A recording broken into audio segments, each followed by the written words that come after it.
Thank you, Mr. Chairman. I want to walk through the timeline here real quick. May 10th, 2013, Lois Lerner, unprecedented, goes to a bar association meeting here in town 3 days before you're going to issue your report. Correct. They wanted to get ahead of it, get their spin on it.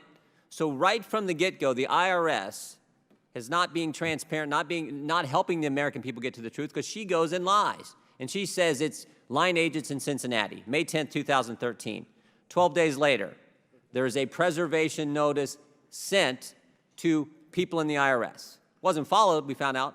So 12 days later, May 22nd, 2013, notice that says, don't destroy any evidence, right?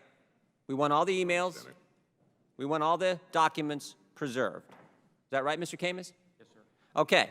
August 2nd, 2013, there's a subpoena for the same documents they're supposed to preserve. There's a subpoena to give them to Congress. Right, Mr. Camus? Yes, sir. February 2nd, 2014, the IRS learns, not just anybody at the IRS, the chief legal counsel learns that there's a problem with Lois Lerner's hard drive and emails are missing. Right, Mr. Camus? That's correct. 1 month later, despite the preservation order, despite the subpoena, 1 month after the chief counsel knows we're missing some emails, 422 tapes containing those emails are destroyed. Right, Mr. Camus? That's right.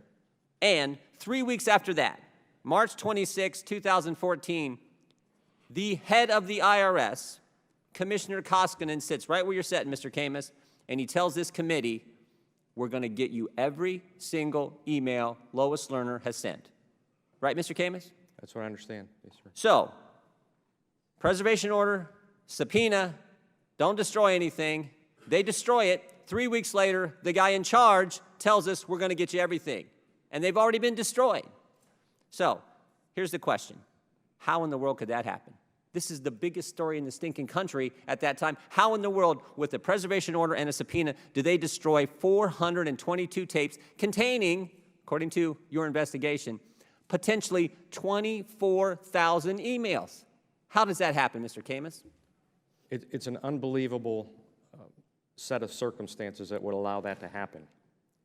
It is going to be fully documented in our report, and I'm not sure I could describe it to you in 5 minutes. You can't, the reason you can't describe it is because there's no explanation for that other than they were trying to not help the American people get to the truth. They were trying to hide something. They were trying to hinder the...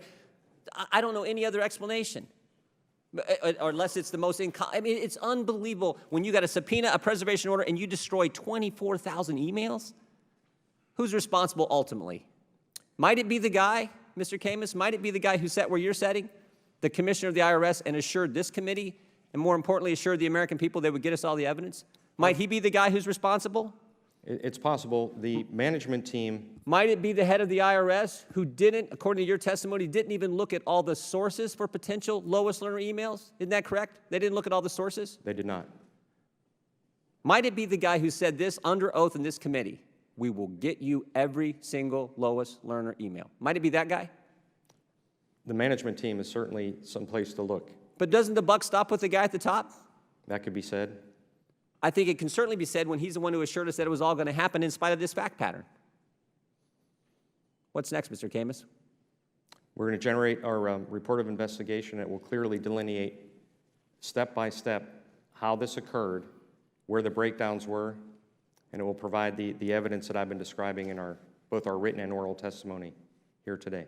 Do you believe there's criminal activity here, Mr. Camus? Because it sure looks like it to the American people in my judgment. Our investigation did not uncover any at this time. But do you believe you might uncover that? There are always times at the conclusion of an investigation, especially when an investigation gets a public forum, that somebody hears something and they come forward with new information. But after a very thorough investigation, we have not uncovered any evidence. But it might have helped if we'd have had 24,000 emails to look at, mightn't it? That would have certainly been useful to have that material. Yeah, I would think so too. With that, Mr. Chairman, I yield back.